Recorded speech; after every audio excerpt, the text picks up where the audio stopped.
하나님의 은혜 감사드립니다. 오늘 하루도 하나님이 우리를 붙들어 주시고 보호하여 주시고 인도하여 주셔서 바람 불고 추운 날이지만 평안히 하루 잘 지나게 하시고 마무리하게 하시고 이 시간 주님 앞에 나와서 반가운 얼굴들, 언젠가 죽으면 하나님 아버지 앞에서 함께 천국의 일원이 되어서 하나님께 영광 올려드릴 귀한 하나님의 백성들이 하나님의 말씀을 상고하며 하나님께서 우리에게 허락하신 귀한 것들을 하나님 나누면서 이 저녁 지나갑니다. 하나님, 이곳을 떠날 때에 한 명도 그냥 가지 말게 하시고 하나라도 깨달음이 있게 하시고 깨달아진 것들은 실천에 꼭 옮길 줄 아는 지혜로운 우리들 되도록 도와주시옵소서. 그렇게 사는 우리들에게 하늘 복국 더해 주시옵시고 한량없는 하나님의 귀한 아름다운 은혜들이, 은총들이 늘 임하게 도와주시옵소서. 귀한 이 저녁 시간 주심을 감사드리옵고 예수님의 이름으로 기도드리옵나이다. 아멘. 우리 불 켜주시고요. 옆에 분들 한번 격려 인사들을 한번 하십니다. 참 잘 나오셨습니다.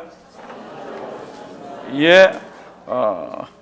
우리가 지금 이제 이게 웨스트민스터 신앙 고백서를 쭉 보고 있는데 저는 이 금요일 되면 이게 하루 종일 붙들고 있어야 되잖아요. 근데 제가 이렇게 보면서 참 하나님 은혜 감사하다. 왜냐하면 참 오래전에 이런 것들을 만들게 해서 하나님께서는 우리로 하여금 지금 보지만 지금 보면서 우리가 우리 신앙을 정리하고 성경을 정리하잖아요.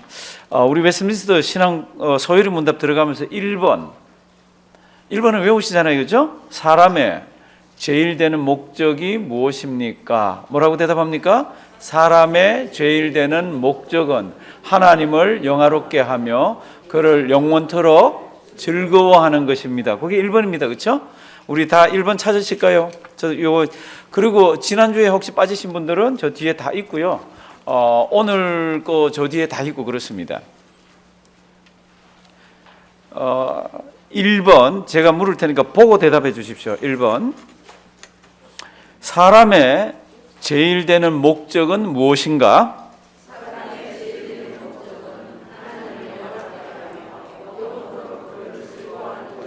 아멘. 다른 말로 하면 사람이 왜 살죠? 이겁니다. 그렇죠? 사람이 왜 살죠? 그 사는 이유는 하나님을 영화롭게 하고 하나님께로부터는 그 은혜와 풍성한 하나님의 주시는 것 가운데서 즐거워하면서 여호와를 즐거워하면서 사는 거라 그랬습니다. 그런데 재밌게도 우리 하이델베르그 캐테키즘도 1번이 비슷합니다. 문장은 달라요. 왜 살아요? 이게 1번이에요. 하이델베르크는 뭐라고 그랬습니까? 사나 죽으나 당신의 단 하나의 위로는 무엇입니까?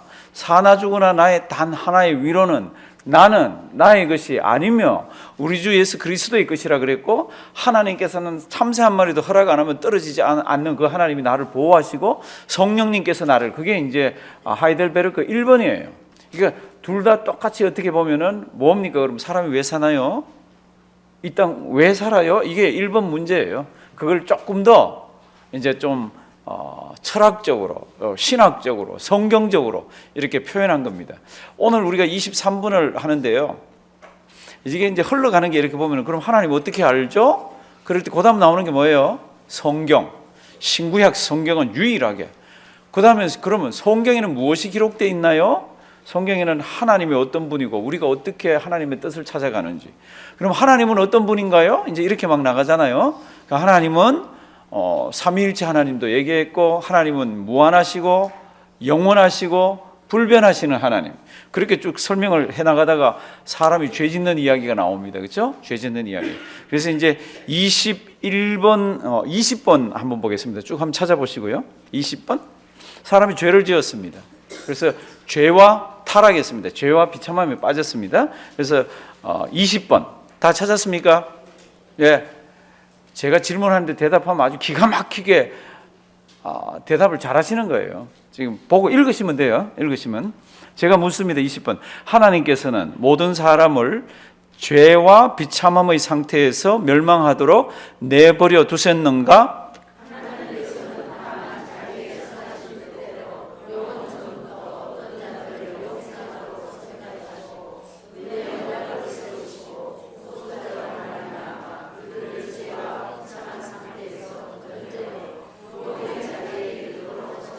아멘. 은혜 언약이라는 말이 나옵니다. 그 은혜 언약 이전에는 무슨 언약이라고 그랬습니까?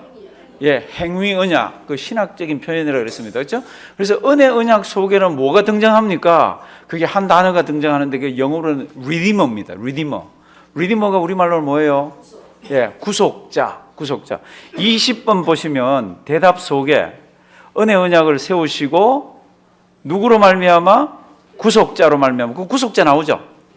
그러면 이 구속자가 누굽니까? 죄와 비참한 상태에서 구원을 해주는 이 구속자가 누굽니까? 그럴 때 구속자는 예수 그리스도라는 겁니다. 우리 주 예수 그리스도.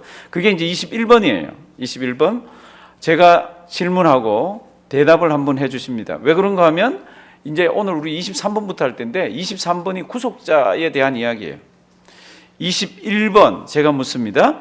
하나님께서 선택하신 자들의 구속자는 누구인가?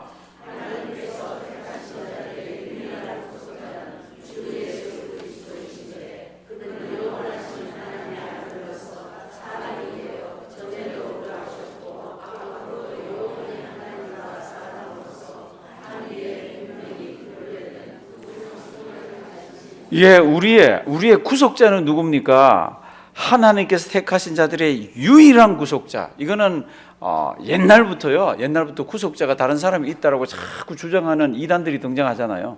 그러니까 이런 거를 만들 때는 우리의 유일한 구속자는 천상천하에 하나님께서 주 예수 그리스도 외에는 준 적이 없다는 겁니다. 근데 그분은 사람이시고 그분은 한 몸에 두 성품을 갖고 계십니다. 그렇죠? 사람이면서 뭐예요? 하나님.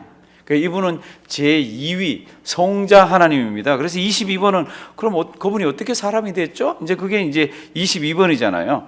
실제 몸을 가지시고 그 몸에 상응하는 reasonable soul, 그러니까 지각 있는 여기는 영혼을 주시고 성령님께서 함께 하셔서 동정녀 마리아에게서 남자를 알지 못하는, 이 굉장히 중요한 표현입니다.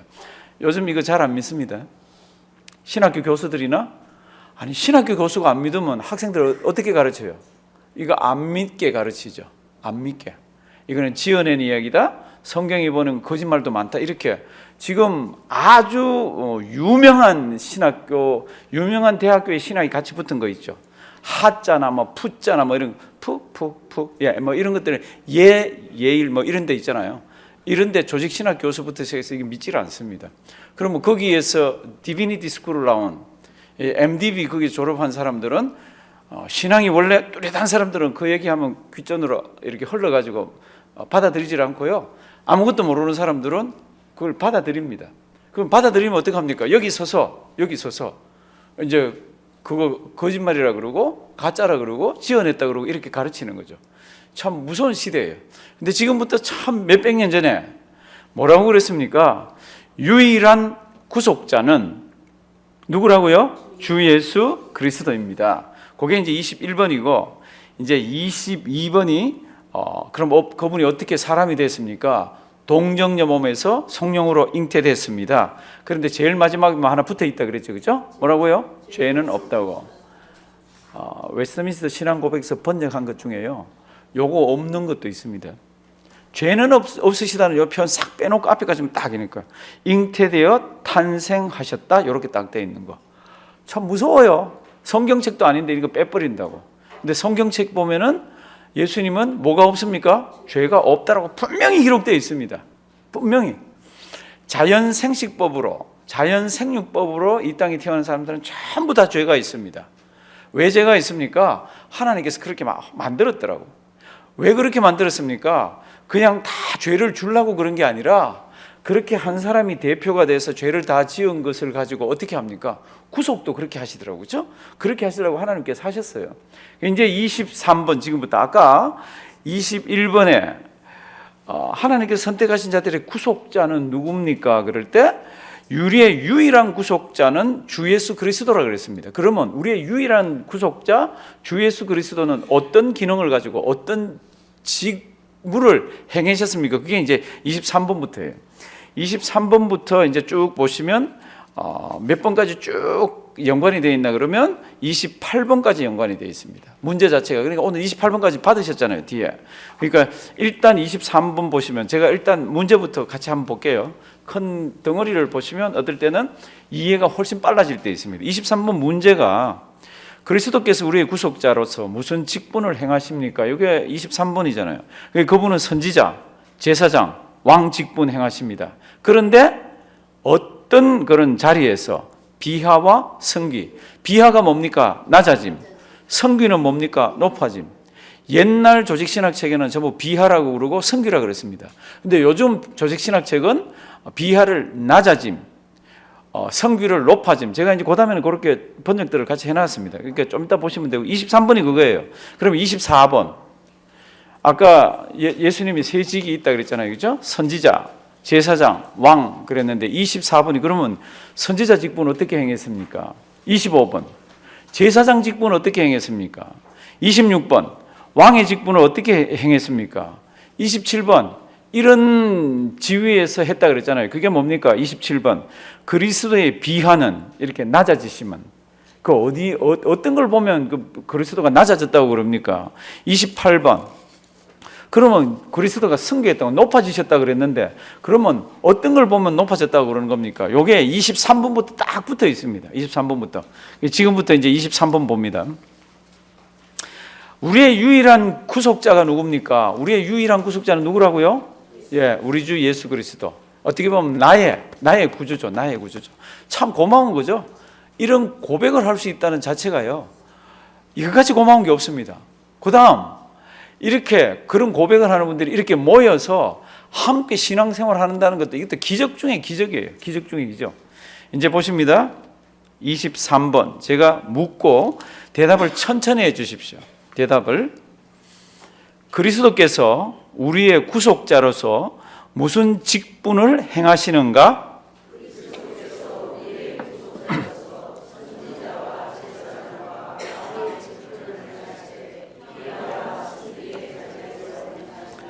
그리스도께서 우리의 구속자로서, 그러면 이 땅에 오셔가지고 사람 몸을 입고 오셨잖아요.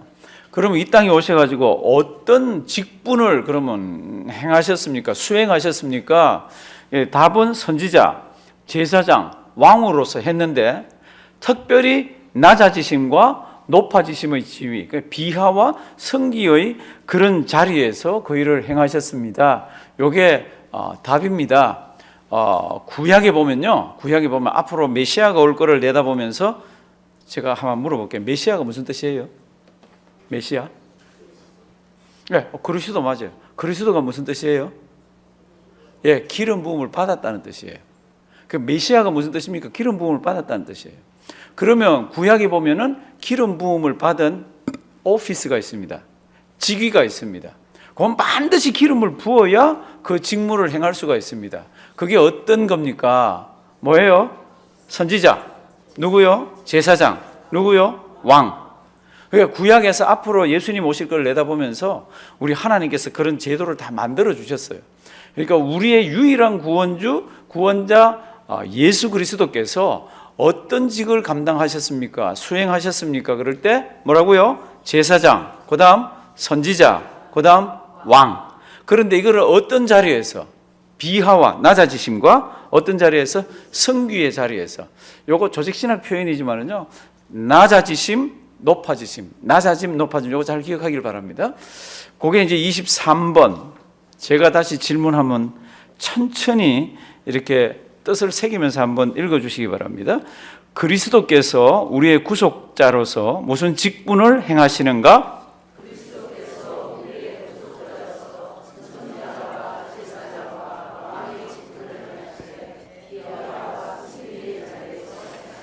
아멘. 사실 비하와 성기 우리 그냥 읽었지만은요, 너무너무 이거 고마운 이야기예요. 근데 좀 이따 이제 비하와 성기가 나오니까 그때 보고요. 우리 23번에 해당하는 성경 구절 신명기 18장 한번 주실래요? 하나님께서 모세에게 이런 말씀을 주시고 이런 깨달음을 주시고 모세가 이스라엘 백성들에게 이야기를 합니다. 성도님들 아시잖아요. 모세가 누군지, 이스라엘에게 어떤 역할을 했는지.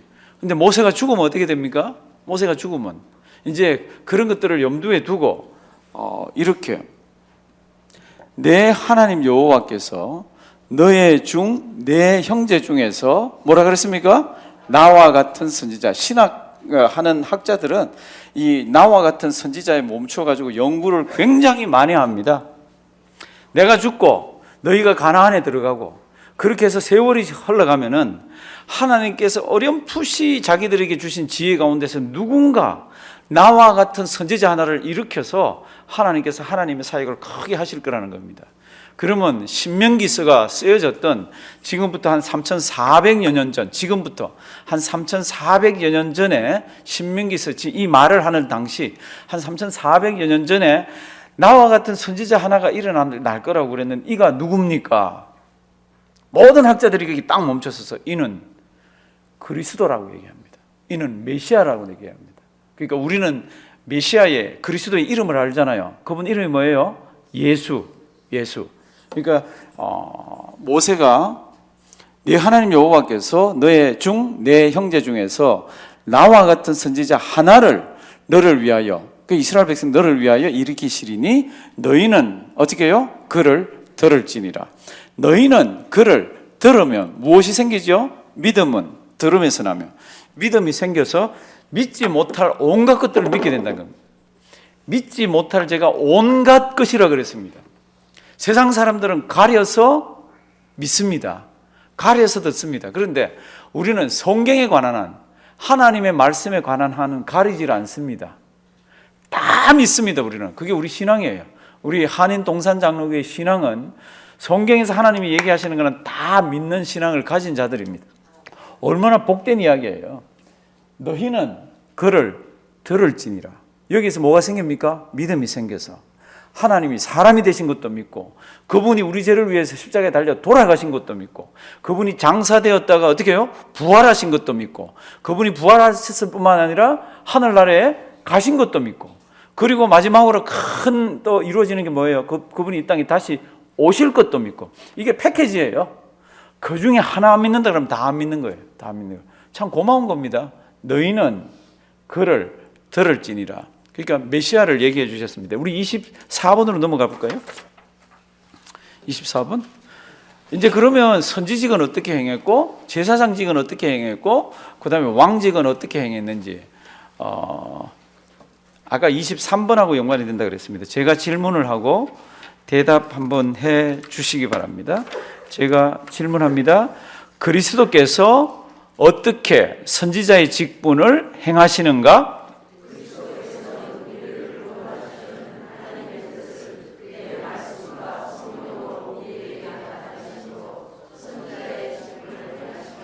아멘. 보세요. 그리스도는 제일 마지막에 문장을 붙이면 선지자의 직분을 행합니다. 맞죠? 그렇죠? 그럼 어떻게 행합니까?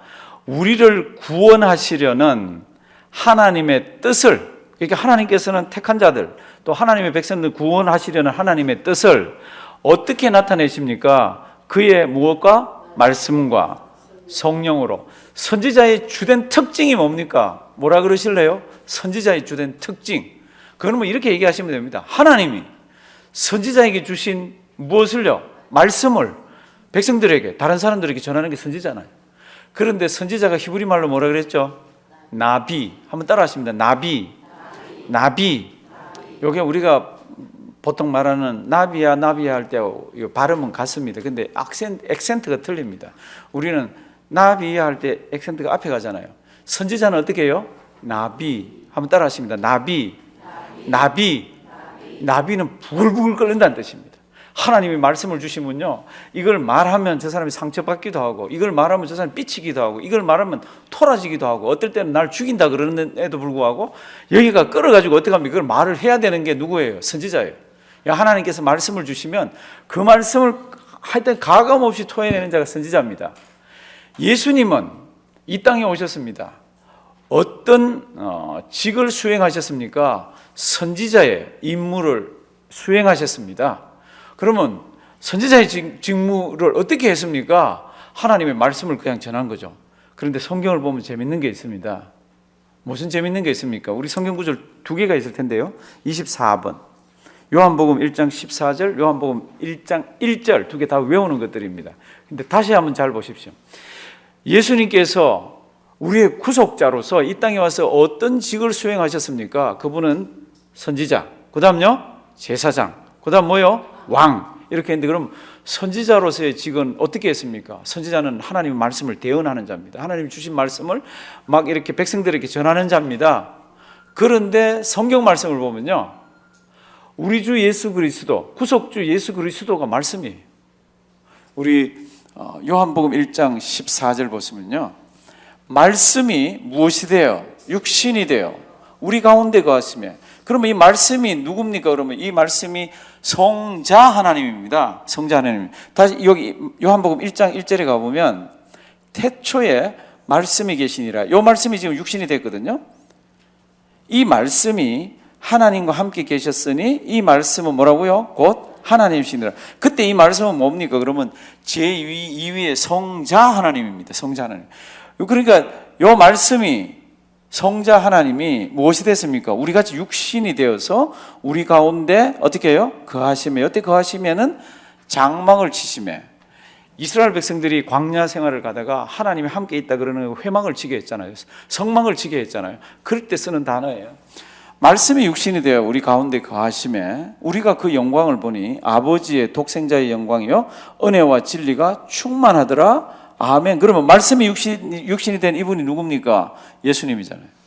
그건 믿으시죠? 그렇죠? 믿으시죠? 근데 이 예수님은 하나님과 함께 계셔서 이 예수님이, 말씀이 예수님이 됐잖아요. 그래서 이 말씀은 곧 하나님이시니라.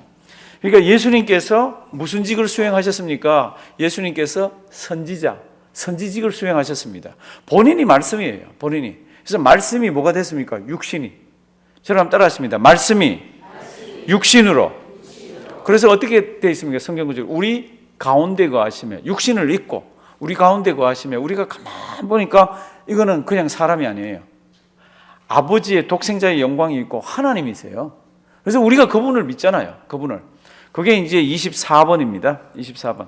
제가 질문하고요, 대답을 하십니다. 24번. 그리스도께서 어떻게 선지자의 직분을 행하시는가?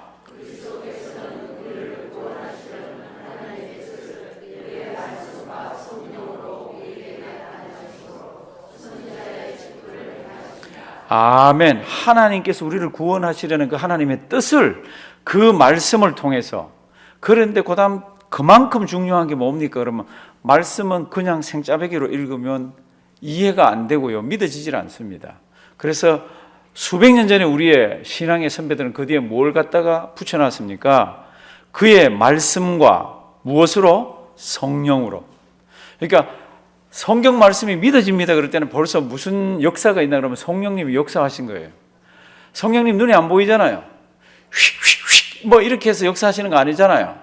그냥 성경 말씀이 아멘 그러고 믿어지면 나도 모르는데 하나님께서 나에게 믿음을 주셔가지고 그걸 믿게 해 주신 거예요. 그래서 이렇게 얘기합니다. 그의 말씀과 성령으로. 그의 말씀으로만이 아니라 그의 말씀과 성령으로 우리에게 나타내심으로. 예수님께서 성경 보시면요, 이적과 기사를 얼마나 많이 행했는지 몰라요. 그거 여기 있습니까? 없습니까? 없죠. 이거를 다 줄여서 얘기를 해보면 이적과 기사는 예수님이 하나님이신 걸 드러내기 위해서 이 세상에 하나님께서 이렇게 일어나게 한 거지, 그게 주된 건 아니잖아요. 주된 거는 뭡니까? 말씀이 육신이 되신 예수님이 드러나는 것, 그리고는 예수님께서 하신 말씀, 그리고 그 말씀을 믿게 해주는 성령님, 이게 하나님의 은혜인 거죠. 우리 제 성자 하나님이 육신을 입고 이 땅에 오신 것을 믿으시죠? 예, 우리 신앙은 거기에 시작합니다.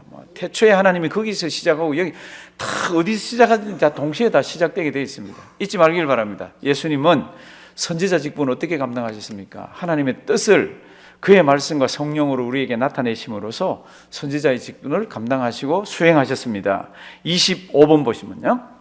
그러면 예수님이 제사장 직분을 어떻게 했습니까? 25번. 제가 천천히 읽고요. 대답을 천천히 해 주십시오. 문장을 잘 이렇게 연결된 거 보고. 그리스도께서 어떻게 제사장의 직분을 행하시는가?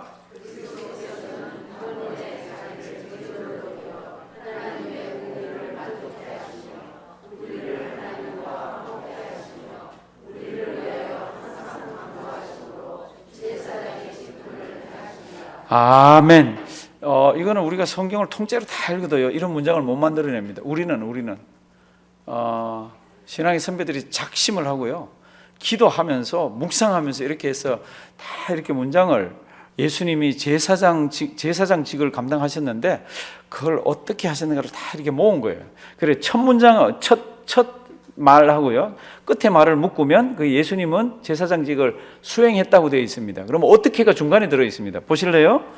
25번 대답, 그리스도께서는 제일 마지막에 제사장의 직분을 행하신다. 그렇게 되어 있죠, 그렇죠? 그러면 중간에 어떻게 제사장의 직분을 행하십니까? 이제 하나하나 떨어진 게 이제 단번에 자기를 무엇으로 드려? 제물로 드려. 이게 무슨 뜻입니까?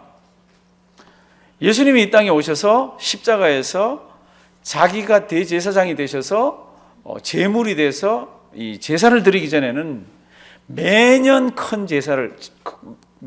제물을 드렸습니다. 매년 1년에 한 차례씩 용키푸로 되면은 온 백성의 죄와 이 제사장의 죄와 이런 것들을 다 해가지고 그 제사 드리는 거 있잖아요. 매년 드렸습니다. 매년. 그리고 작은 제들은 매일 자기가 끌고 와서 이렇게 제사를 드렸잖아요. 그런데 성경은 이렇게 얘기합니다. 성자 하나님이 사람이 되셔서 이 땅에 오셔서 자기가 십자가에 달려 돌아가시고 난 뒤에는 히브리서 기자가 그 십자가 사건을 가만히 보면서 하나님께서 가르쳐 주십니다. 이게 하나님의 말씀이죠. 이제는 더 이상 그런 제사가 필요 없다는 겁니다. 동물을 잡아서 드리는 제사가 필요 없다는 겁니다. 이유는 우리 주 예수 그리스도께서 단번에 그리고 영원히 단 한 번으로 하나님 아버지 앞에 상달되는 그런 제사를 드렸다는 겁니다. 그래서 여기 뭐라 그랬습니까?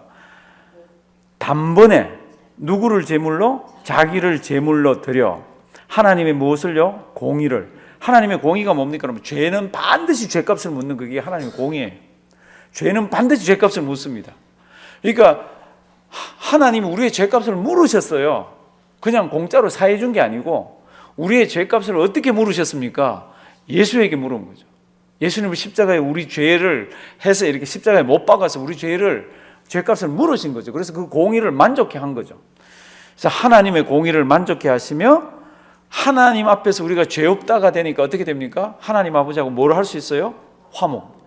그래서 우리는 어떨 때는 속에서 울컥한 게 있고요. 어떨 때는 뭐 참 못된 생각도 하고 그렇지만 우리는 그래도 예수 그리스도의 십자가의 공로로 우리는 하나님과 화목된 자입니다. 한번 따라 하십니다. 우리는 하나님과 화목된 자. 근데 성경책 찾아보면요. 절대로 거기서 안 끝납니다. 우리가 하나님하고 화목됐으면 절대로 거기서 끝나지 않습니다. 그다음 무슨 내용이 옆에 있을 것 같아요? 옆에 있는 사람하고도 뭐 하라? 화목하라. 그거는 성경이요. 거의 50% 가까이를 가르칩니다. 그러니까 우리는 하나님만 하면은 100% 신앙이라고 생각하는데 그렇지가 않습니다. 하나님만 화목하면서 옆에 있는 사람하고 화목 못하면 빵이라고 얘기합니다. 죄송합니다. 빵. 다 어겼다고 얘기를 합니다. 이런 말씀 빵 그러니까 또 나 빵 좋아하는데 왜 또 먹나? 우리는 하나님하고 뭐한 자들요? 화목한 자들. 하나님하고 화목한 자는 어떻게 해야 된다고요? 사람하고 화목. 그게 우리의 큰 사명입니다. 그게 성경의 큰 가르침이에요. 큰 가르침이에요. 이제 그래서 보시면요, 우리를 하나님과 화목해 하시며, 그다음 말 없는 관로는 뭐가 있어요? 그리고 사람과도 화목해 있고요. 우리를 위하여 항상 어떻게 간구하심으로. 그러면 무슨 지금 우리 주님이 하늘나라 가셨잖아요. 그런데도 하나님께서는 우리를 위해서 하나님 아버지 앞에서 간구하고 계십니다. 성자 하나님의 입장에서.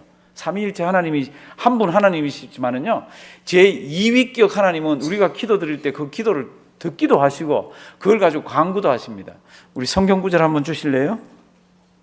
히브리서 9장 28절, 히브리서 7장 25절. 아까 예수님은 단번에 영원한 제사를 드렸다고 그랬습니다.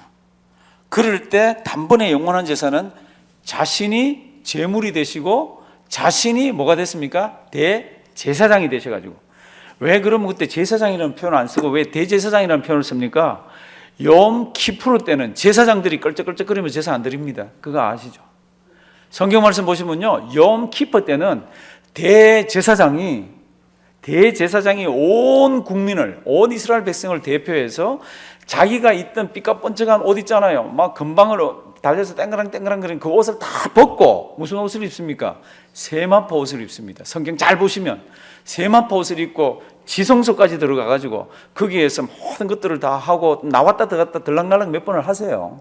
그러니까 그 세마포 옷을 입고 백성들을 위해서 막 제사를 드리는 게 대제사장입니다. 그래서 예수님께서 십자가에 달려 돌아가시면서 온 인류의 죄를 감당할 때는 제사장이라는 표현보다는 히브리서를 보면 대제사장이라고 합니다. 우리에게 있는 대제사장이 있는데 그분이 단 한 번 자기가 스스로 친히 제물이 되셔서 하나님 아버지 앞에서 옛날에는 매년 드려야 됐지만 영원한 제사를 드렸다고 그렇게 기록되어 있어요. 우리는 그 예수를 믿잖아요. 그러니까 우리는 동물을 잡을 이유도 없고 동물 피를 가지고 나갈 이유도 없습니다. 누구 피 가지고 갑니까? 예수 피 가지고. 한번 따라 하시면 돼요. 예수 피. 사실은요, 이게 몹시 딱딱한 내용 같지만 몹시 은혜로운 내용이에요. 세상에 이렇게 고마운 게 어디 있어요? 세상에. 그래서 이제 우리를 위하여 항상 간구하는 성경 구절도 지금 찾게 있는데요. 보십니다. 이와 같이 그리스도도 많은 사람의 죄를 담당하시려고 어떻게 해요? 단번에 들으신 바 되셨고 구원에 이르게 하기 위하여 죄와 상관없이 자기를 바라는 자들에게 어떻게 해요? 두 번째, 그러니까 예수님께서는 첫 번째는 우리 죄를 사하기 위해서 사람 몸을 입고 이 땅에 오셨잖아요. 제물이 친히 되시고 대제사장이 되셔서 단번에 영원한 제사를 드렸는데 두 번째 올 때는 우리 죄를 사하기 위해서 오는 거 아니잖아요. 두 번째는 무슨 주로 오신다 그래요? 예, 심판주. 두 번째는 시간이 없는 거 있잖아요. 딱 오시면 끝이에요. 지금은 예수 믿으면 구원받는다 그러면서 막 외치지만 예수님 딱 오시면 끝이에요. 그때 뭐 예수 믿어야 합니다. 이게 안 되는 거 있잖아요. 왜요? 심판주로 오시기 때문에. 그 다음 성경 구절은요. 지금도 우리 주님은 우리를 위해서 간구하십니다. 그러니까 연약하거나 또 우리의 못된 습성이나 아니면 다른 선교사님이나 누구를 위해서 간구할 게 있으면 기도하시면 됩니다. 한번 읽으실까요? 그러므로 자기를 힘입어 하나님께 나아가는 자들을 온전히 구원하실 수 있으니 이는 그가 항상 살아서 저희를 위하여 간구하심이니라. 아멘. 제사장의 큰 역할 중에 하나가 뭡니까? 그러면 죄인을 하나님 아버지 앞으로 데려가잖아요. 그래서 제사를 드려주는 것, 그리고 죄인을 위해서 기도해 주는 것, 이런 게 제사장의 역할이거든요. 그러니까 우리 주님은 어떻게 했습니까? 25번 다시 한번 보십니다. 25번. 참 고마우신 분이에요. 선지자로서 우리에게 말씀만 주셨을 뿐만 아니라 본인이 친히 무엇이 되셔서 제물이 되셔서 어떻게 해요? 단번에 또 어떻게 해요? 영원히 우리를 위해서 제사를 드렸습니다. 그래서 우리는 다시는 그 제사를 안 드리잖아요. 성경학자들이 연구를 합니다. 예수님께서 이렇게 단번에 제사를 다 드렸는데 예수님이 이렇게 돌아가실 때까지 이 예루살렘에는 뭐가 남아 있었습니까? 성전이 남아 있었잖아요. 그 성전에서는 뭐 하는지 알죠? 계속해서 짐승을 잡아서 지금 예수님이 와서 완전히 다 이루셨는데 지금 그때도 예수님 돌아가시는 그 다음에도 계속 제사를 드리고 있는 거예요. 하나님이 가만 놔두실 것 같아요? 안 놔두실 것 같아요? 안 놔두죠. 그래서 돌 하나도 돌 위에 있지 않게 하나님께서 다 엎어가지고 성전을 없앴습니다. 재밌는 거는 성전을 없애고 난 뒤에 그 성전 주변에 무엇이 잘 됐나 그러면 양 치는 게 잘 됐습니다. 소 치는 게 잘 되고. 왜냐하면 그 이제 성전에 다 갖다가 이렇게 제사를 드려야 되잖아요. 그런데 성전이 다 무너지고 난 뒤에는 이상합니다. 그런 업종이 안 되는 거 있잖아요. 이상하게 안 돼. 또 여러 가지 곡식 이런 것도, 왜냐하면 그 소재 드릴 때는 좋은 곡식들 갖다 바치잖아요. 그런 것들이 안 됐다고 그럽니다. 왜 그렇습니까? 우리는 알죠. 우리 주님이 그런 모든 것들을 다 어떻게 해요? 이루셨어요. 어디에서? 십자가에서. 25번 제가 질문하고 대답해 주시기 바랍니다. 25번. 그리스도께서 어떻게 제사장의 직분을 행하시는가?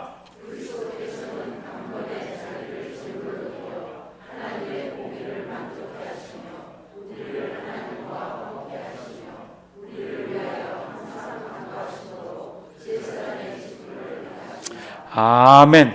단번에 자기를 제물로 드렸습니다. 두 번, 세 번 드린 거 아니에요. 단번에 자기가 친히 대제사장이 되셔서 어떻게 영원히 혈육이 있는, 그런 제사를 드리시고, 그래서 하나님의 공의를 만족해 하시며 우리를 하나님과 어떻게 해요? 화목해 하시며 우리를 위하여 어떻게 해요? 항상 간구하심으로 제사장의 직분을 행하십니다. 26번, 아까 주님이 이 땅에 오셔가지고 세 가지 직분을 수행했다 그랬잖아요, 그죠? 첫째가 뭐예요? 선지자. 둘째가 뭐예요? 제사장. 셋째가 뭐예요? 왕. 이제 좀 외워지죠? 이건 꼭 아셔야 돼. 왜 이 세 직분입니까? 이 세 직분이 구약에서는 하나님께서 기름을 부어서, 반드시 기름을 부어서 세웠습니다. 기름 안 붓고 지가 나타나서 짜잔, 그러고 나 선지자, 짜잔, 나는 제사장, 그러면 그거 다 가짜예요. 다 짜잔만 진짜 같아. 다 가짜 같아. 그러니까 지금 이제 우리가 보는 게 세 번째입니다. 제가 일단 질문하고 성도 여러분들 대답 한번 해 주십시오. 그리스도께서 어떻게 왕의 직분을 행하시는가?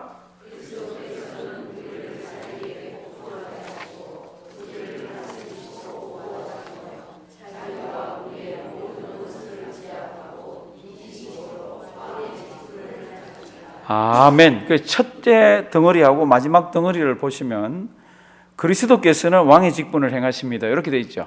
그럼 어떻게? 거기에 이제 중간에 들어 있습니다. 왕이시니까 그 백성들이 어떻게 해야 됩니까? 복종해야 되잖아요. 그래서 첫 덩어리가 우리를 자기에게 어떻게 해요? 복종하게 하시고 복종케 하시고. 그러니까 우리가 예수 그리스도를 믿는다 그러고 예수를 주라고 부르면, 이 주 부를 때 이게 황제에게 부르는 칭호인 아시죠? 그죠? Curious. 이게 주. 그러니까 우리가 주님 그러는 그 주님이라고 부를 때 우리는 그분의 백성이라는 뜻입니다. 그러면 백성에 마땅한 도리는 뭡니까? 그러면 복종해야 되는 거죠. 그래서 첫 덩어리가 그거예요. 우리를 자기에게 복종하게 하시고, 그 다음 어떻게 합니까? 우리를 다스리시고 보호하시며 자기와 우리의 모든 원수를 제압하고 이기심으로 왕의 직분을 행하신다. 이게 왕이기 때문에 하나님께서 그 백성들을 보호하시고 인도하시고 악한 무리들을 제압하시고 승리하시고 이런 모습이 왕이 있어야 되잖아요. 그러면 그 백성들은 그 왕을 어떻게 해야 됩니까? 그게 첫 덩어리예요. 아주 중요합니다. 말은 이렇게 돼 있지만은요, 그리스도께서는 우리를 자기에게 어떻게 해요? 복종하게 하시고, 뒤에 거는 몰라도 요거 하나만 되면요, 하나님의 백성이 꽤 괜찮은 사람입니다. 꽤 괜찮은 사람. 제가 새벽기도 때 지금 이틀 동안 말씀을 드렸습니다. 저는 어제 그저께까지 최순실 씨가 누군지 몰랐어요. 그 딸내미 때문에 이화여대 총장이 사임한 그것도 그냥 그랬나 보다, 누군지 몰랐어요. 근데 자꾸 나와가지고 제가 새벽기도 준비하다가 한번 들어가 봤어요. 최순실이가 도대체 누군지. 이리 추적 저리 추적해서 다 보니까 이 사람 교회를 오래 다녔더라고. 저는 교인 아닌 줄 알았어요. 그리고 길을 바랐어요. 강남에 있는 순복음교회, 광림교회, 그 다음에 우리 이명박 대통령 다녔던 교회가 뭐죠? 소망교회. 기자가 그 표현도 아주 기분 나쁘게 했대. 그런 데를 돌아다녔다 이렇게 해놨더라고요. 다녔다라고 안 그러고 돌아다녔다고 해놨더라고요. 성도 여러분들, 지금 이게 아무것도 아닌 것 같지만요, 예수 그리스도가 나를 구원해 주셔서 그 은혜가 너무 고마워서 그분이 나의 왕일 것 같으면 그 백성은 그 왕을 어떻게 합니까? 복종하게 되어 있고요, 그 왕의 명령에 따르게 되어 있습니다. 제가 이렇게 그분들 이렇게 행적을 찾아보니까 진짜 예수 믿는 사람은 아닌 것 같아요. 진짜 예수 믿는 사람이라면 절대로 그럴 수가 없어요. 나름대로 다른 신을 더 좋아하고, 우리 주님께서 그렇게도 그 부분이 해결이 안 돼 있더라고. 하나님이 계시면 하나님보다 다른 거를 더 섬기는 그런 위치에 있으면서, 하나님은 살아 계신 것 같으니까 안 하려 그러니까 찜찜하고, 그러니까 이거 뭐 개런티 워런티 사듯이 이렇게 왔다 갔다 한 것 같아요. 성도는 지금 여기 나오는 거 있죠. 우리를 자기에게 복종하게 하시고, 우리는 누굽니까? 우리는 하나님의 백성으로서 하나님이 어떻게 해야 되죠? 복종해야 됩니다. 지금 우리 주 예수 그리스도를 얘기하니까 우리 주님 앞에 진짜 복종하셔야 돼요. 쉽습니까? 어렵습니까? 어려워요. 왜 어렵습니까? 제가 새벽기도 때마다 말씀을 드립니다. 눈에 안 보여서. 눈에 보이는 우상덩어리 같은 게 하나 집에 떡 있으면요, 뭐 죄 지으려고 그러다가 썩 보면 그놈도 눈이 있거든요. 딱 째려보면 그 이상해지는 거 있잖아요. 그런데 하나님은요 안 보이세요. 우리 주님은 안 보이세요. 입으로는 왕이라 그러고 찬송 부르면서 막 대단하게 이렇게 하지만은요 딱 돌아서면 안 보여서 그냥 내가 하고 싶은 대로 다 합니다. 내가 하고 싶은 대로. 선지자들을 통해서 하나님께서 계속해서 얘기하는 게 내가 가만히 있으니까 내가 다른 우상처럼 그렇게 보이냐? 그게 성경에 몇 군데들이 나옵니다. 내가 가만히 있으니까. 그런데 하나님께서는 가만히 계시는 이유는 큰 그림 가운데에서 그의 백성들이 돌아오기를 그렇게도 기다리고 계세요. 그렇게도. 우리가 인과 응보라는 거로 이렇게 탁 재보면 금방금방 뭐가 이렇게 결과가 나와야 되지만 하나님께서는 인과 응보의 법칙을 뛰어넘는 하나님의 큰 프레임을 가지고 큰 계획을 가지고 이렇게 가고 있어요. 이게 믿는 자나 안 믿는 자가 다 하나님 안 보이니까요. 다 그렇게 막 노는 그런 시대를 우리가 살아가잖아요. 요거 하나만 잘 기억하시기를, 우리를 자기에게 어떻게 해요? 복종하게 하시고, 그 다음에는 뭐 그분이 하시는 거니까 우리를 다스리시고 보호하시고 자기와 우리의 모든 원수를, 이건 그분이 하시는 거잖아요. 그럼 우리는 어떻게 해요? 우리는 복종. 한번 따라 하십니다. 복종. 복종이라는 말 되게 싫어합니다. 요즘 굉장히 싫어합니다. 왜 우리도 자유의지가 있고 왜 우리도 뭐가 있는데 왜 그분께 우리가 복종해야 되냐고. 근데 성경은 우리가 올바르게 신앙생활하는 방법은 그분에게는 복종이라고 되어 있습니다. 그분에게는. 한번 따라 하십니다. 복종. 우리 26번 성경구절 한번 주실래요? 26번 성경구절. 요한복음 19장 19, 20. 우리 예수님이 왕이라는 것을 제일 싫어하는 사람들이 있었습니다. 누굽니까? 유대인들이. 근데 이제 예수를 십자가에 못 박잖아요. 빌라도가 십자가에 못 박으라 그래 놓고는 옛날에는 못 박으면요 죄수들 여기 무슨 죄로 죽인다는 이 죄목을 갖다 씁니다. 거기다가. 그래서 이제 예수님도 그걸 쓰잖아요. 그래서 이제 빌라도 그걸 쓰라 그랬어요. 유대인들이 까무러지는 거 있잖아요. 이제 그 성경 구절이 요한복음 19장에 있습니다. 보실래요? 빌라도가 패를 써서 십자가 위에 붙이니 뭐라고 썼습니까? 나사렛 예수 유대인의 왕, 이렇게 했습니다. 요게 비록 이 사람이 제스트 같이 이거 막 비꼬고 뭐 풍자 같이 이렇게 해서 붙였는지 모르지만은 이거를 세 글자로 쓰게 만들었습니다. 로마 글씨, 헬라 글씨, 히브리 글씨 이렇게 세 개. 로마는 그 당시 정치를 장악하고 있던 거잖아요. 헬라는 문화를 장악하고 있던 겁니다. 히브리 말은요 종교계를, 영적인 것을 장악하고 있던 그 언어예요. 그 세 언어로 이거를 빌라도도 자기도 뭐 장난같이 농담같이 그렇겠지만 이게 유대인들은 너무너무 싫은 거예요. 그런데 이게 진실이라 한번 보실래요? 빌라도가 패를 써서 십자가 위에 붙이니 나사렛 예수 유대인의 왕이라 이렇게 해서 붙이는 거예요. 그러니까 예수의 못 박히신 곳이 성에서 가까운 거로 많은 유대인이 이 패를 읽는데 히브리와 로마와 헬로말로 기록되었습니다. 그래서 이 사람들이 뭐라 그러죠? 그렇게 쓰면 안 된다고. 어떻게 그가 나사렛 예수 유대인의 왕이냐고. 뭐라고요? 자칭 유대인이라, 지같이 입으로 유대인이라 그때 그렇게 좀 써달라고 그랬더니 빌라도가 뭐라 그러죠? 나는 내 쓸 바 썼다고. 나는 내 할 바 했다고. 사랑하신 성도들, 예수는 누굽니까? 사형을 언도한 그 사람의 입을 빌려가지고 세 가지 언어로 표현했습니다. 나사렛 예수 유대인의 왕. 한번 읽으실래요? 여기 되어 있는 거. 여기서 여기까지는요. 다 같이 한번 읽습니다. 나사렛 예수 유대인의 왕. 이분은 나의 왕입니다. 우리의 왕이지만 나의 왕입니다. 그래서 이분의 뜻을 따라야 되고요. 그 다음 성경 구절 고린전서 15장 25절. 요건 고린전서입니다. 저가, 예수님입니다. 저가 모든 원수를 그 발 아래 둘 때까지 불갑을 어떻게 해요? 왕노릇 하시리니. 그러니까 예수는 누굽니까? 그러면 예수는 왕이에요. 예수님은 죽여도 왕이고요. 예수님은 무덤 속에 들어가 있어도 왕이고요. 차디찬 싸늘한 곳에 계셔도 예수님은 왕이에요. 살아나셨으면 왕이 아니에요. 그분은 전생이 우리의 왕입니다. 우리 26번 제가 읽고 성도 여러분들 천천히 대답하고 우리 쉬는 시간을 좀 갖겠습니다. 그리스도께서 어떻게 왕의 직분을 행하시는가?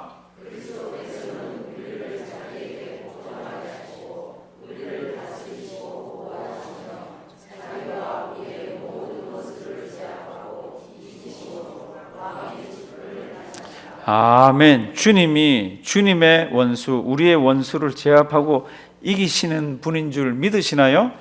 네, 그럼 기도 많이 하세요. 답답해도 기도하시고요. 속이 막 뭐가 일어나도 그냥 기도 많이 하십시오. 왜요? 하나님 살아계세요. 저는 그걸 분명히 믿습니다. 그래서 가만히 있어도 하나님께서 움직이시는 그런 시점들이 있더라고. 우리 지금 시간이요 22분 같은데 42분까지 쉬겠습니다. 제가 기도드리겠습니다. 살아계신 하나님 감사드립니다. 참 주님이 어떤 분인지, 그리고 내가 어떤 신앙생활을 해야 되는지, 내가 주님을 믿게 된 것이 얼마나 은혜스럽고 감사한 일인지 깨닫게 해주심을 감사드립니다. 하나님, 늘 세상에 나가 흔들리지 말게 하시고 주님이 나에게 주신 은혜 붙들고 믿음 가운데서 늘 승리하게 해 주시옵소서. 이제 쉼을 갖습니다. 오늘도 간식을 대접하는 가정에 하늘 복으로 대해 주시고 주님의 은혜로 대해 주시옵소서. 사랑하는 두 자녀가 그 가정에 있습니다. 하나님 붙들어 주시고 가는 길마다 주님의 은혜가 넘치게 하시고 두 자녀 때문에 이 세상에 복받는 사람들 많이 일어나도록 역사하여 주시옵소서. 우리는 간식 먹고 또 서로 사랑을 나누며 아름다운 또 성도의 교제를 나누며 또 훈훈하게 피곤을 푸는 시간이 되도록 도와주실 줄 믿사옵고 예수님의 이름으로 기도드리옵나이다. 아멘. 우리 23번에서 계속해서 지금 이렇게 쭉 나갔는데요. 23번이 우리의 구속주, 그분은 이 땅에 오셔서 어떤 사역을 하셨습니까? 그게 이제 23번인데 세 가지가 있었습니다. 그렇죠? 그게 뭐였습니까? 선지자, 제사장, 왕. 요거를 어떤 지위에서요? 비하와 성기. 됐죠? 그렇죠? 이렇게 따라오면요. 옛날에 중학교, 고등학교 뭐 이렇게 공부할 때 그 반짝반짝 하던 게 되살아납니다. 그게 조금 되살아나면은 치매기가 싹싹 없어지는 거 알죠? 2050년도에는 미국에 5명 중에 1명이 치매 환자가 될 거라고 지금 통계가 나왔습니다. 어떤 의사 선생님이 저한테 계속 자료를 보내주는데 제가 시간 되면 읽어보겠습니다. 그래서 그 중에 하나씩 이렇게 꺼내서 읽어봅니다. 근데 이제 알츠하이머하고 디멘시아인지 그거 하여튼 그런 게 많아지더라고. 자꾸 많아지더라고. 근데 기도하시고 성경 읽고 이러면 하나님이 은혜를 주십니다. 이제요 27번 아까 세 가지는 했습니다. 그 세 가지가 23번 질문이 그러면 비하와 성기의 그런 지위 가운데에서 제사장, 선지자, 제사장, 왕의 사역을 한다 그랬잖아요. 그렇죠? 그러면 이제 비하 낮아진다는 것은 그러면 어떤 이야기입니까? 그게 이제 27번입니다. 27번. 제가 질문을 하고요. 천천히 진짜로 대답 한번 해 주시기 바랍니다. 27번. 그리스도의 비하, 낮아지심은 어디에 있는가?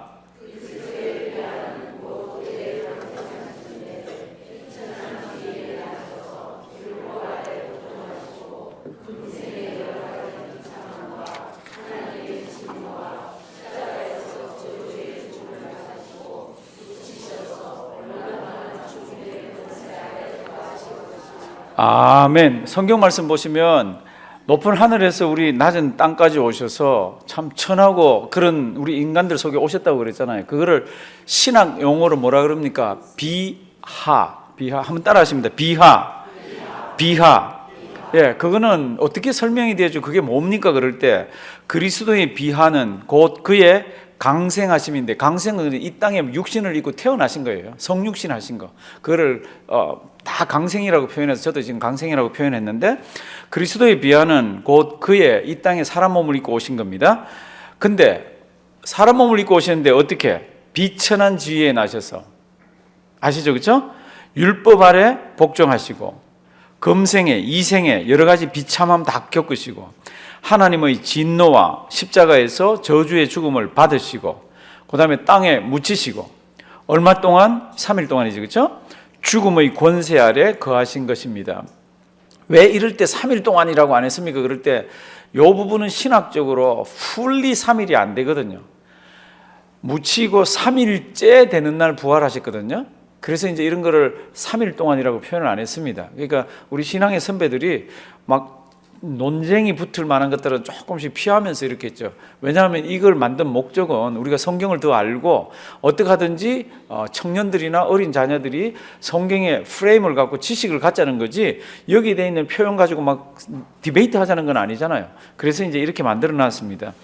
예수님께서 낮아지셨다 그럴 때 그게 뭡니까? 그럼 사람 몸을 입고 오신 이 자체가 낮아진 거예요.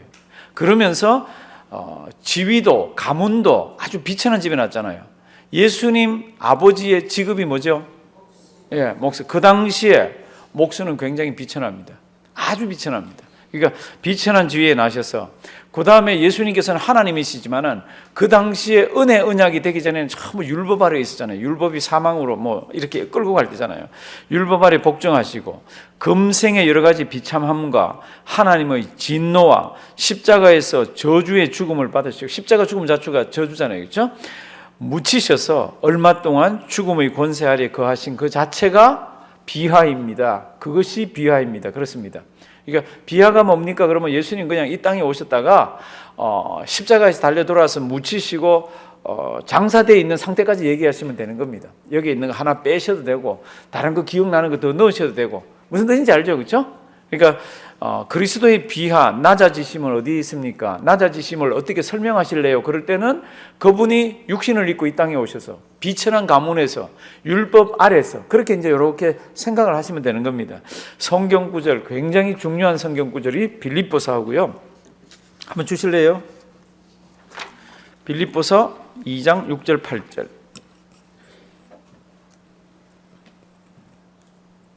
성자 하나님입니다. 그는 근본 하나님의 본체시나 영광과 권능은 같다 그랬잖아요, 그죠? 성부 하나님, 성자 하나님, 성령 하나님. 이제 예수님은 근본 하나님의 본체시나 하나님과 동등됨을 취할 것으로 여기지 아니하시고 오히려 자기를 비워 종의 형체를 가져 어떻게 해요? 사람들과 같이 되었고, 다 같이 읽습니다.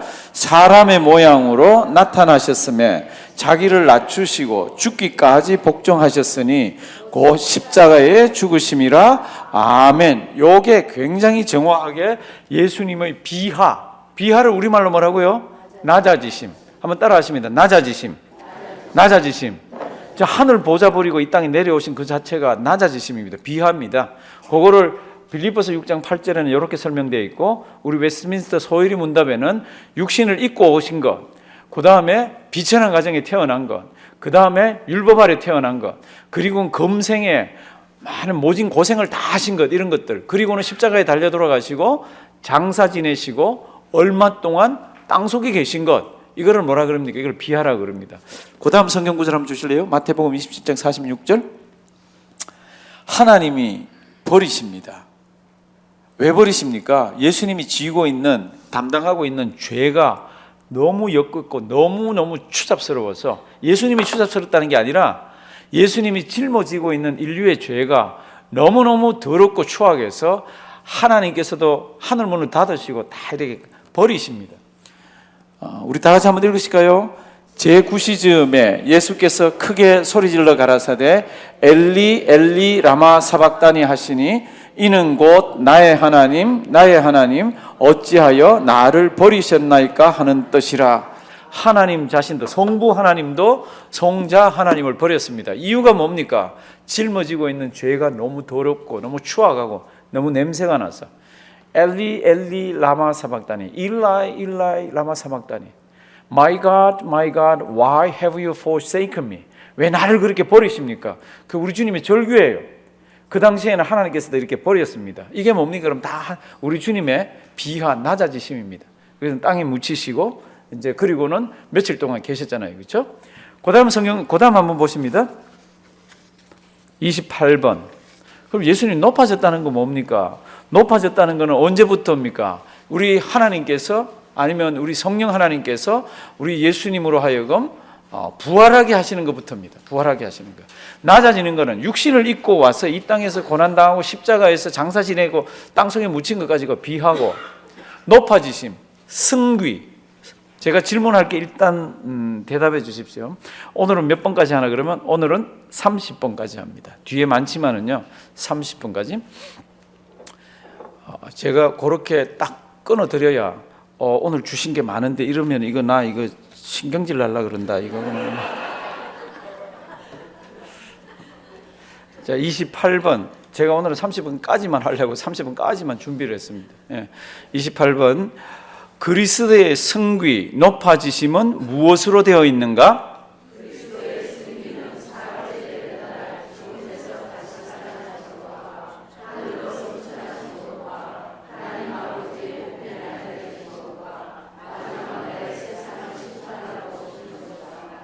아멘.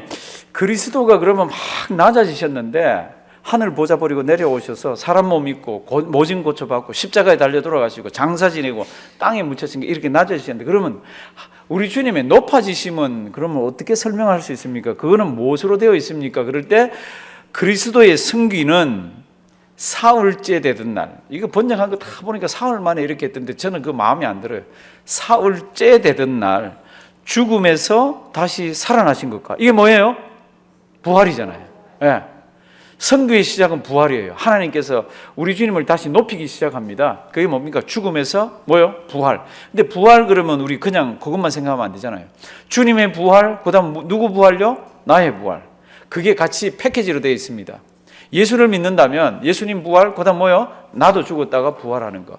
그러니까 사흘째 되던 날 죽음에서 다시 살아나신 것과 그 다음 뭐예요? 하늘로 승천하신 것. 우리 주님께서 하늘나라로 올라가셨잖아요. 사람 몸을 입고 올라가셨습니다. 제자들이 가만 보니까 이게 너무 신기해. 왜냐하면 공기에 몸이 뜬다는 것은 말이 안 되잖아요. 과학적으로도. 어떤 게 공기에 뜹니까? 그러면 공기보다 가벼워야 뜨잖아요. 그런데 우리 주님 막 올라가는 거예요. 그래서 막 사도행전을 보시면 막 이렇게 봅니다. 그랬더니 제자가 뭐라 그러지? 뭘 그렇게 열심히 보냐고. 너희가 지금 본 그 주님은, 너희의 주님은 올라가신 모습 그대로 다시 오신다고 다시 얘기를 하십니다. 그렇게 우리 그 제자들에게 얘기를 하십니다. 그러니까 우리 주님은 그렇게 해서 하늘로 성천하신 것과 하나님 아버지의 우편에 앉아 계신 것과 마지막 날에 세상을 심판하러 어떻게 해요? 오시는 것이다. 이게 성기에 다 들어가 있습니다. 그래서 마지막 날에 세상을 심판하러 오시는 것을 우리는 재림이라 그러잖아요. 또는 재림주라 그러잖아요. 그래서 초대교회 때부터 교회는 무엇을 인사말로 삼았습니까? 마라나타 아시잖아요, 그렇죠? 이게 뭐예요? 우리 주님 다시 오십니다. 옆에 있는 분들 한번 인사하십니다. 우리 주님 다시 오십니다. 우리 주님 다시 오십니다라는 게 포함하고 있는 게 굉장히 많습니다. 우리 주님 다시 오시니까 신앙생활 바로 합시다. 우리 주님 다시 오시니까 가던 길을 돌이킵시다. 우리 주님 다시 오시니까 믿는 사람답게 삽시다. 이게 그 속에 꽉 차 있습니다. 그러니까 그분들은 곧 오신다고 생각하고 하셨어요. 그래서 제가 늘 말씀드리잖아요. 요한계시록에 보면 그분이 곧 온다고 그랬어요. soon이라고 그랬습니다. 곧 온다고 그랬습니다. 그럼 언제가 곧입니까? 제 대답이 늘 뭐라 그랬습니까? 오실 그때가 곧입니다. 오실 그때가. 왜냐하면 뭐 다르게 해석할 방법이 없어서. 근데 오시기 전에 성경 말씀을 보면 징조를 많이 주셨어요. 사인을 많이 주셨습니다. 근데 지금 징조적으로 예수님께서, 우리는 때는 모르잖아요. 징조적으로 예수님께서 바로 가까이 오실 때가 됐습니다. 왜냐하면 그런 게 옛날보다도 빈도수나 나타나는 게 너무너무 많습니다. 우리 주님 오실 때가 됐습니다. 우리 28번 성경 구절 한번 주실래요? 28번. 예수님께서 부활하셨습니다. 가장 부활에 확실한 게 뭡니까? 그러면 제자들이 나는 봤다 보다 더 확실한 게 고린전서 15장에 있습니다. 고린전서 15장의 별명이 뭐예요? 부활장. 한번 따라 하십니다. 부활장. 집에 가셔서 고린전서 15장을 한번 읽어보십시오. 좀 길어요. 그래도 한번 읽어보시면 전부 부활에 관한 이야기들입니다. 그 이해 못할 부분들이 있으면 그냥 넘어가시면 돼요. 넘어가시면 이게 무슨 뜻이지? 그거는 학자들도 싸우는 게 있고요. 가장 확실한 우리 주님의 부활이 뭡니까? 내가 받은 것을 먼저 너희에게 전하였노니 이는 성경대로 그리스도께서 우리 죄를 위하여 어떻게 해요? 죽으시고, 이건 다 비하에 속합니다. 그렇죠? 무엇대로? According to the scriptures. 성경대로 그리스도께서 우리 죄를 위하여 죽으시고 장사 지낸 바 되었다가, 이거 비하죠, 그렇죠? 낮아지심. 그 다음 뭡니까? 성경대로 사흘 만에 He has risen. 그분은 다시 살아나셨습니다. 무엇대로? According to the scriptures. 성경대로 죽으셨다가 성경대로 어떻게 해요? 살아나셨습니다. 이거같이 확실한 게 없습니다. 이거같이. 그런데 하나님께서는 은혜스럽게도 그 목격 정인들을 세워놨잖아요. 몇 명 정도입니까? 그럴 때 500명이 넘는다고 그럽니다. 그리고 사도 바울이 이 글을 쓸 때, 부활장을 쓸 때는 태반이나 아직까지 살아있다라고 얘기를 합니다. 이 글을 쓰고 있을 때. 그러니까 이게 거짓말일 것 같으면 봤다라고 뭐 하는 사람들이 아닌데 그럴 거 아니에요. 그런데 거기에 태반이나 살아있는 사람들이 다 우리 주님 부활했다라고 얘기를 합니다. 그 목격한 것보다도 훨씬 더 확실한 게 뭡니까? According to the scriptures. 한번 따라 하십니다. 성경대로. 예, 우리 주님은 성경대로 살아나셨습니다. 3일째 되는 날. 그리고는 게바에게 보이시고 후에 12제자와 6절요. 쭉 보시면 500, 그 후에 500의 형제에게 일시에 보이셨는데 나니 그 중에 지금까지 어떻게 해요? 태반이 무슨 뜻이에요? 반 이상이나 살아있고 어떤 이는 잠들었으며 그 후에 야고보, 그 후에 모든 사도 다 같이 봉독하십니다. 맨 나중에 만삭되지 못하여 난 자 같은 내게도 보이셨느니라. 아멘. 예수님 살아나셨다는 겁니다. 사도 바울은요 아주 확신합니다. 사도 바울은 12제자가 아니잖아요. 그래서 예수님 살아나신 것을 못 봤을 거예요. 그런데 다음에 세계로 갈 때 예수님께서 나타나셔서 보여주셨잖아요. 부활의 주님이. 자기도 봤다는 겁니다. 그런데 그것보다 더 확실한 것이 according to the scriptures. 성경대로. 이제 넘어갑니다. 29번은요 21번의 문제로 다시 한번 와봐야 됩니다. 21번 한번 다 같이 한번 읽으실까요? 갖고 계신가요? 앞쪽으로 18, 19. 제게 안 보이네. 21번 문제하고 답을 다 같이 한번 읽어주십시오. 저한테 있다. 예, 죄송합니다. 21번 문제가 이렇습니다. 읽어주세요. 제가 답을 읽어주세요. 하나님께서 선택하신 자들의 구속자는 누구인가?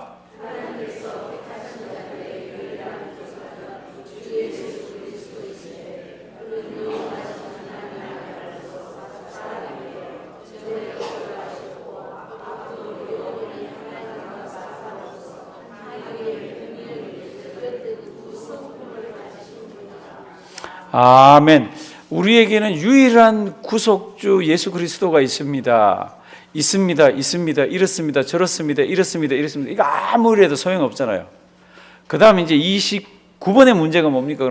그러면 그분하고 나하고 관계가 맺어져야 되는데 어떻게 해서 그러면 그게 관계가 맺어집니까? 막 팩트, 역사, 성경 이런 것들이 쭉 이렇게 있지만 그 예수 그리스도가 나하고 어떻게 이제 그게 고리가 29번입니다.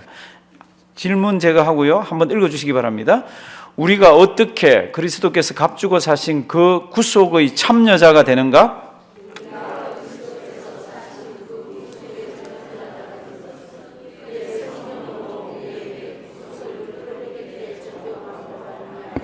아멘.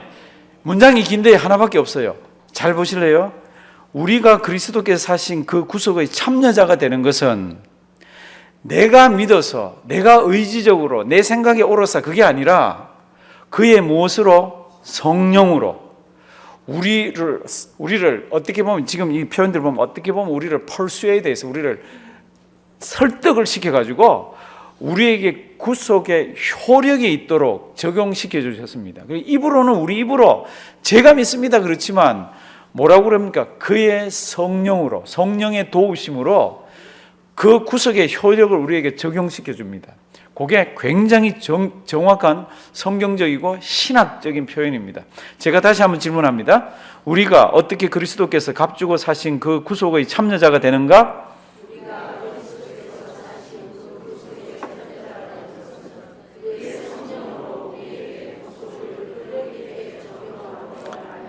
아멘. 그의 무엇으로? 성령으로. 그러니까 여기 앉아서 저 예수 믿습니다 그러면 누구의 도움? 성령님의 도움. 누구의 보호하심? 성령님의 보호하심. 누구의 인도하심? 성령님의 인도하심. 그게 우리를 딱 잡고 있는 겁니다. 그러니까 우리는 어떻게 보면 성령의 사람이에요. 막 방언, 예언 이런 것도 중요하지만 성령의 사람은 예수 믿는 믿음이 확실합니다. 성령의 사람은 예수 믿는 믿음이 이것 때문에 흔들리질 않아요. 예수 믿는 이것 때문에 내가 지질 않아요. 잊지 말기를 바랍니다. 어떻게 예수 그리스도 사건이 나하고 관계가 돼서 효력을 발휘합니까? 성령님께서 우리로 하여금 그걸 믿게 하시고 우리에게 적용을 시켜줬어. 그게 29번입니다. 29번 성경 말씀 주실래요?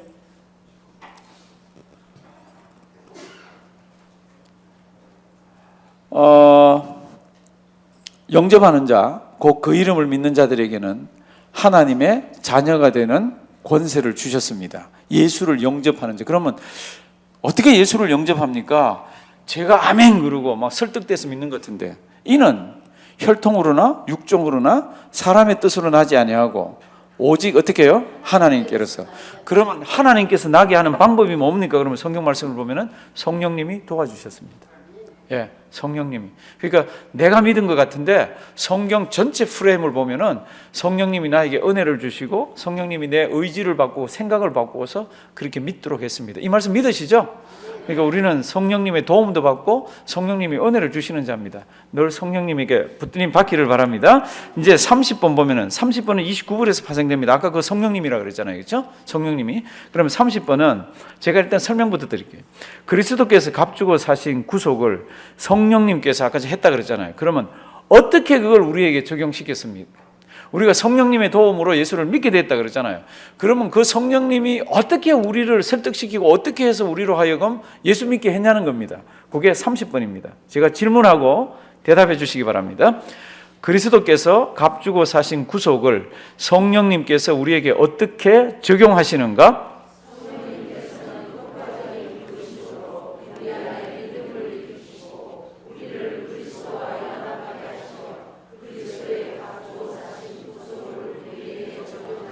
아멘. 잘 보세요. 그리스도께서 값주고 사신 구속이잖아요. 그렇죠? 우리를 그렇게 값주고 샀잖아요. 성령님께서 그러면 그거 값주고 샀다 그러는데 그걸 어떻게 적용을 시켜서 우리를 값주고 샀습니까? 그럴 때 중요한 표현이 우리 속에 믿음을 일으키시는 겁니다. 누가? 내가 아니라 성령님이. 30번 성령님께서는 효과적인 부르심으로, 효과적인 부르심은 지금 설명 안 해도 됩니다. 왜냐하면 다음 시간에 31번이 효과적인 부르심에 관한 거예요. 성령님께서는 효과적인 부르심으로 우리 안에 무엇을 일으키시고, 이거 너무너무 중요한 표현이에요. 이거 다르게 믿는 교단이나 다르게 믿는 파가 많습니다. 성령님이 우리 속에서 믿음을 일으키시고 우리를 그리스도와 연합하게 하시고 그리스도의 값주고 사신 구속을 우리에게 적용합니다. 성경 구절 에베소서 2장 8절 9절 이렇게 얼른 한번 보십니다. 이거는 외우는 분들 많잖아요. 에베소 2장 8절 9절. 너희가 그 은혜를 인하여 믿음으로 말미암아 구원을 얻었나니. 여기까지는 다 동일합니다. 그런데 그 은혜, 믿음, 구원은 이것이 너희에게서 난 것이 아니요 하나님의 뭐라고요? 선물이라. 우리가 막 만들어서 믿음을 막 만들어서 믿겠습니다 이렇게 한 것 같은데 믿고 나서 가만히 보니 그게 아니더라는 겁니다. 사도 바울도 보니까 자기가 믿은 것 같아요. 근데 가만히 은혜 받고 뒤를 돌아보니까 내가 믿은 것 같은데 그게 하나님의 선물로 나에게 믿음을 주셨네. 그리고 또 가만히 보니까 내 속에 믿음이 생기게 하는 것은 성령님이 하셨네. 이런 고백이라는 겁니다. 너희가 그 은혜를 인하여 믿음으로 말미암아 구원을 얻었나니 이것이 너희에게서 난 것이 아니요 하나님의 선물이라. 만약에 우리가 우리 힘으로 믿었으면 그 행위잖아요. 행위에서 난 것이 아니니 이는 누구든지 무엇을요? 자랑치 못하게 함이니라. 그러니까 예수 믿습니다 그러면 내가 믿었어가 아니라 뭐예요? 하나님이 믿게 해주셔서 감사해. 하나님이 믿게 해주셨으니까 얼마나 이제 그렇게 돼야 된다는 거죠.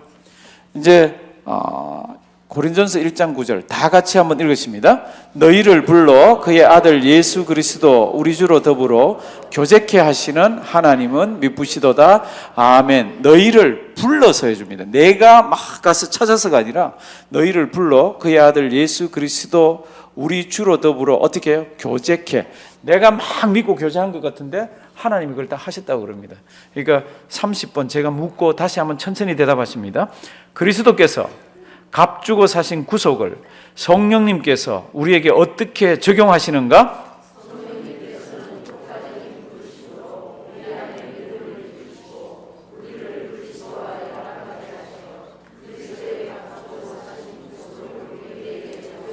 아멘. 그리스도의 값주고 사신 구속을 우리에게 어떻게 적용시킵니까? 성령님이 우리 안에 믿음을 일으키시고 그리스도와 연합하게 하십니다. 요것만 딱 있어도요, 굉장히 신학적으로 성경적으로 단단한 그런 구원관을 갖고 있습니다. 구원관을. 내가 어떻게 구원받았습니까? 내가요. 그게 아니라 성령님이 내 속에 믿음을 일으키셔서 나로 하여금 그리스도와 연합되게 하고 나로 하여금 예수 믿게 하셔서 믿음 선물로 받아서 이렇게 이제 설명이 막 돼 가는 거죠. 오늘도 이거 잊지 말기를 바랍니다. 오늘 여기까지만 하는데요, 세상이 참 이제 험악해지면서 겨울로 들어갑니다. 겨울로 들어가면은 성도님들은 몸도 움츠러지고 또 여러 가지 이렇게 위축되는 게 많은데, 하나님의 백성들은요, 기죽지 말고 세상 나가서 믿음대로 사시고요, 형제들을 또 성도님들을 뜨겁게 사랑하면서 승리하는 우리가 되기를 주님의 이름으로 부탁드립니다. 하나님 감사합니다. 딱딱한 내용들이지만 이 저녁 함께 나누며 하나님 우리 자신들을 보게 하셔서 감사드립니다. 하나님, 그렇게도 높은 곳에서 낮은 우리들을 향해서 오셔서 장막을 치듯이 함께 거하시고 우리를 위해서 모든 것들을 주신 그 주님을 믿게 하셔서 감사드립니다. 오늘 우리가 살펴본 것을 보니까 성령님이 우리로 믿음 생기게 해서 믿게 하셨다고. 하나님 정말 감사드립니다. 주님 앞에 설 때까지 이 감사가 끊이지 않게 하시고 이 믿음 가진 우리들 세상 나가서 하나님 세상을 대적하며 사는 귀한 우리가 되도록 도와주시옵소서. 가정마다 기도의 제목들이 많이 있습니다. 하나님 기억하여 주시고 은혜롭게 인도하여 주시옵소서. 예수님의 이름으로 기도드리옵나이다. 아멘.